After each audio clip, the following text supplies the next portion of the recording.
प्यारे विद्यार्थियों, आज हम बात करेंगे मृदा प्रदूषण की, यानी सॉइल पॉल्यूशन की बात करेंगे। What is soil pollution? सबसे पहले तो हमें ये मालूम होना चाहिए कि मिट्टी होती क्या है। ये पृथ्वी की जो ऊपरी सतह है, जो पेड़ पौधों को, फसलों को जो सहारा देती है, जो असंगठित पदार्थ होता है, जो यांत्रिक और रासायनिक क्रियाओं के द्वारा जो ऊपर की जो हमारी परतें चट्टानों के अपक्षय द्वारा उनके टूटने फूटने से जो असंगठित पदार्थ बनता है, उसे हम मिट्टी कहते हैं, जो हमारे पेड़ पौधों को उगने में सहायक होती हैं। ये प्रदूषित पृथ्वी के ऊपर हर चीज़ जो है वो संतुलित मात्रा में है।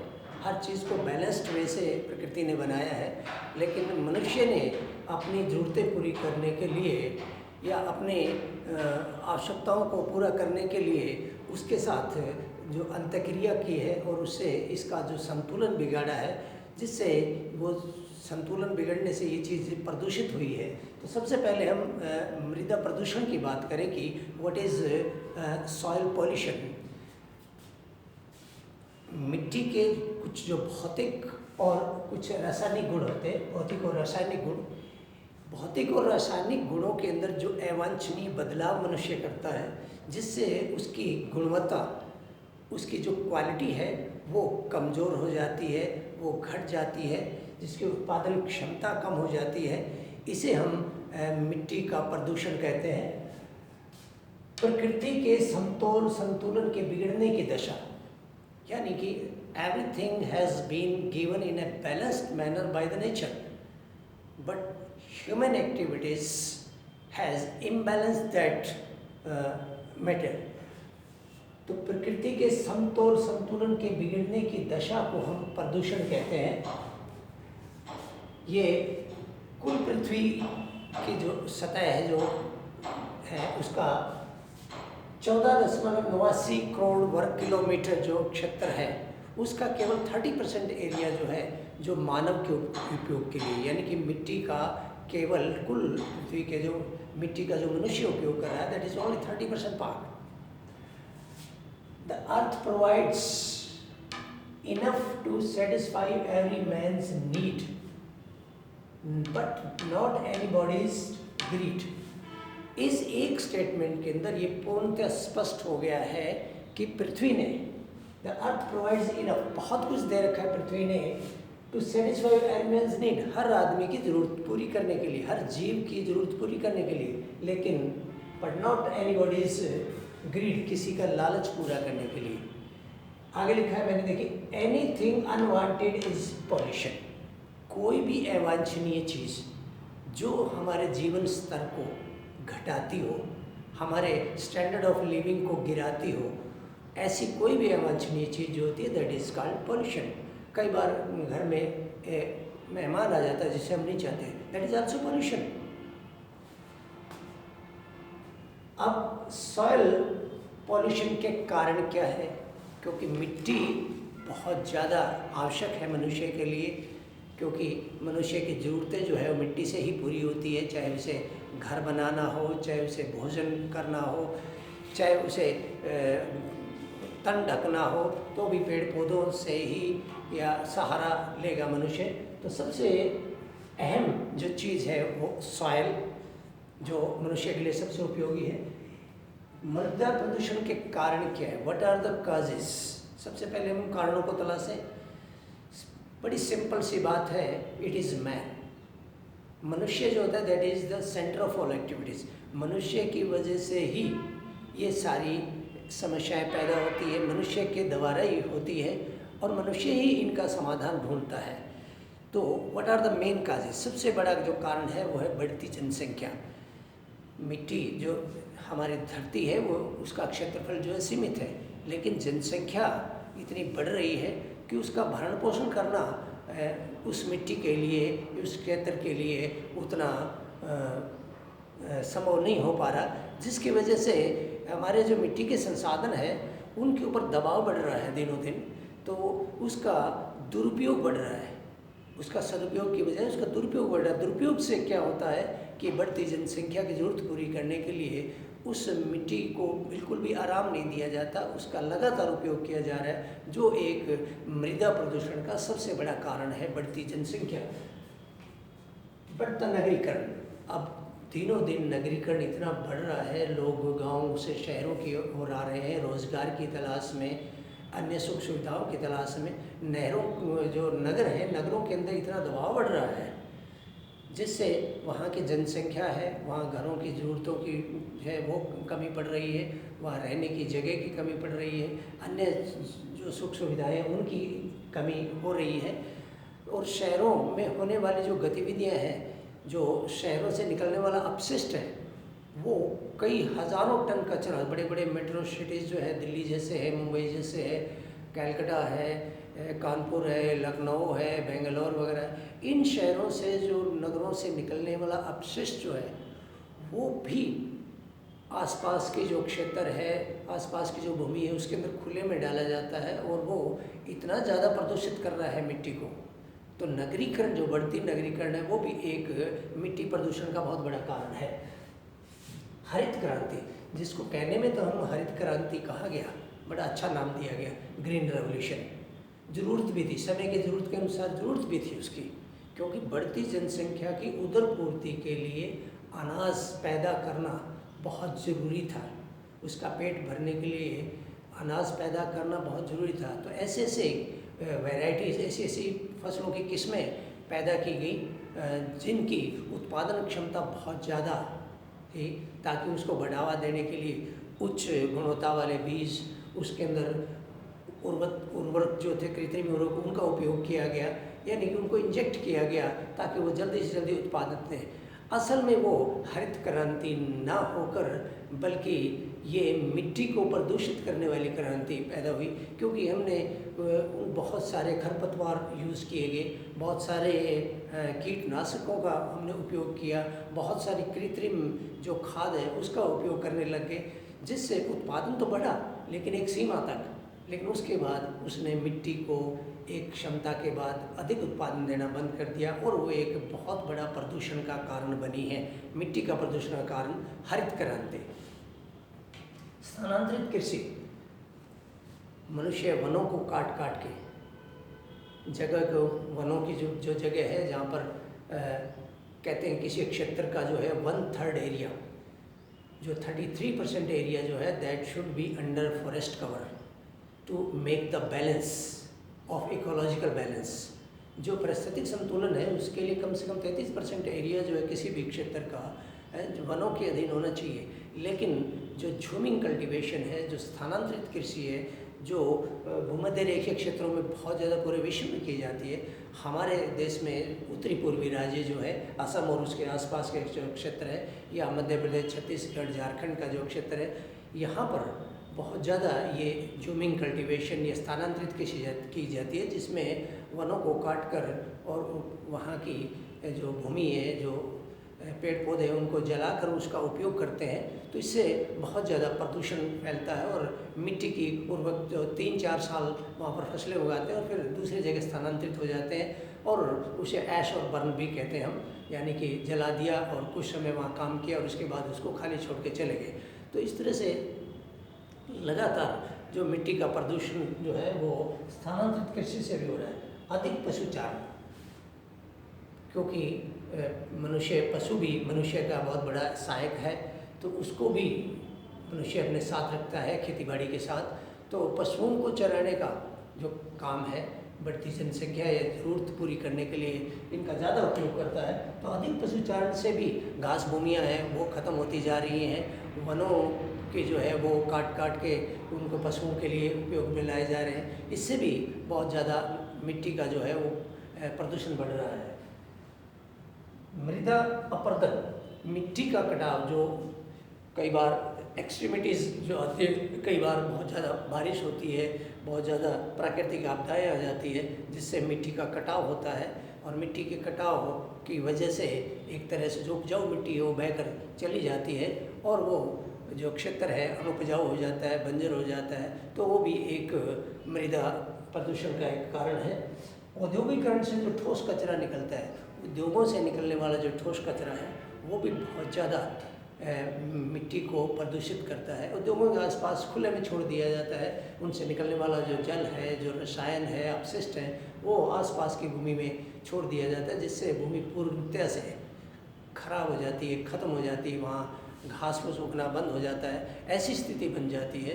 तो उद्योगों से जो ठोस कचरा निकलता है वो भी एक बहुत बड़ा कारण है मिट्टी प्रदूषण का। तो ये कुछ कारण है। बढ़ती जनसंख्या है, बढ़ता नगरीकरण है, हरित क्रांति, ग्रीन रेवोल्यूशन, हालांकि ग्रीन रेवोल्यूशन कहा गया लेकिन वो असल में सॉइल, मिट्टी को एक तरह से गाली देने के बराबर है। स्थानांतरित कृषि है, अधिक जरूर से ज़्यादा पशुओं को चराने से भी घास भूमि खत्म होती जा रही है। अधिक वन कटाव जो है, जो जूमिंग कल्टीवेशन है, स्थानांतरित कृषि है, जिसकी वजह से ऊपरी सतह जो है वो नंगी होती जा रही है और मिट्टी की उपजाऊ क्षमता कम होती जा रही है। मृदा अपरदन जो बाढ़ की वजह से या रेगिस्तानी क्षेत्रों में मरुस्थलीकरण बढ़ रहा है, ज़्यादा वन कटाव से भूमि खाली होती जा रही है, तो जो हमारा मरुस्थलीकरण है उसका एक्सपेंशन हो रहा है, तो उससे भी मिट्टी का अपरदन बहुत होता है। तो उद्योगों से निकलने वाला ठोस कचरा, ये कुछ कारण हैं जो मृदा प्रदूषण के हैं, जिनके कारण मृदा प्रदूषित होती है।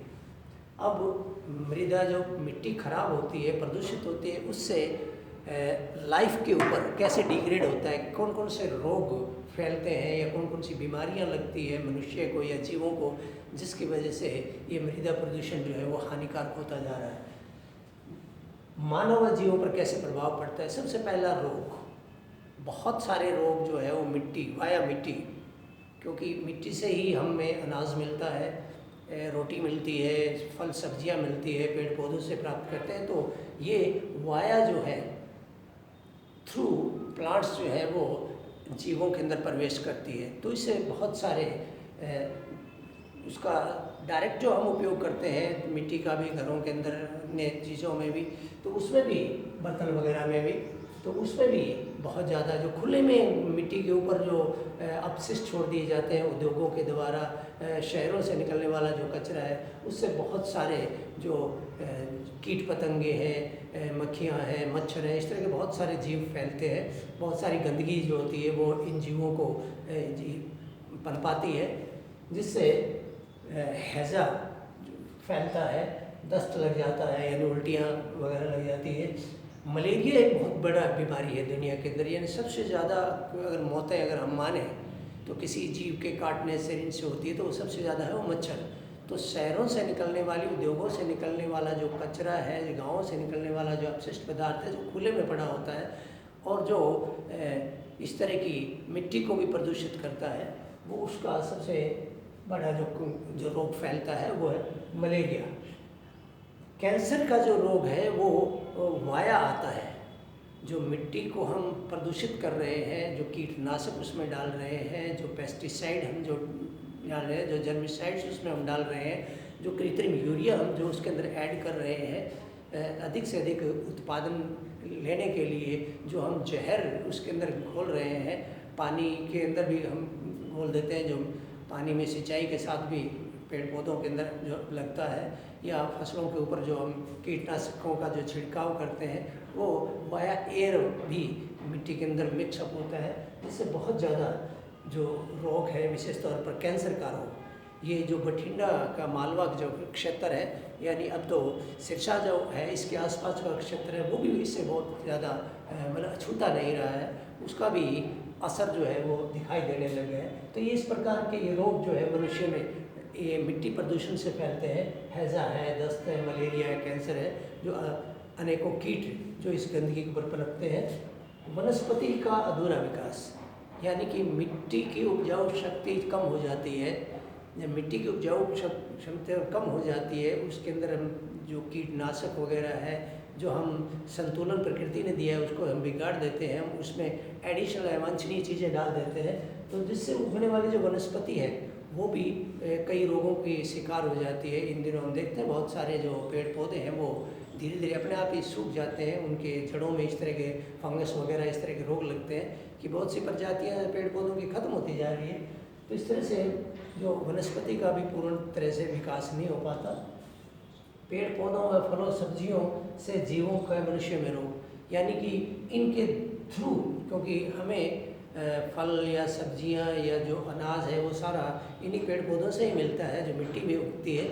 और मिट्टी में मिलने वाला जो भी प्रदूषित पदार्थ है वो विघटित होकर उनकी जड़ों के द्वारा, उन खनिजों के द्वारा मिक्सअप होकर पेड़ पौधों के शाखाओं के अंदर से, तनों के अंदर से, फलों के अंदर पहुंचकर जब मनुष्य उसका उपयोग करता है या जीव जब उसका उपयोग करते हैं तो वो उसको प्रदूषित करते हैं, उस जीवों को रोगयुक्त बना देते हैं, रोगी बना देते हैं।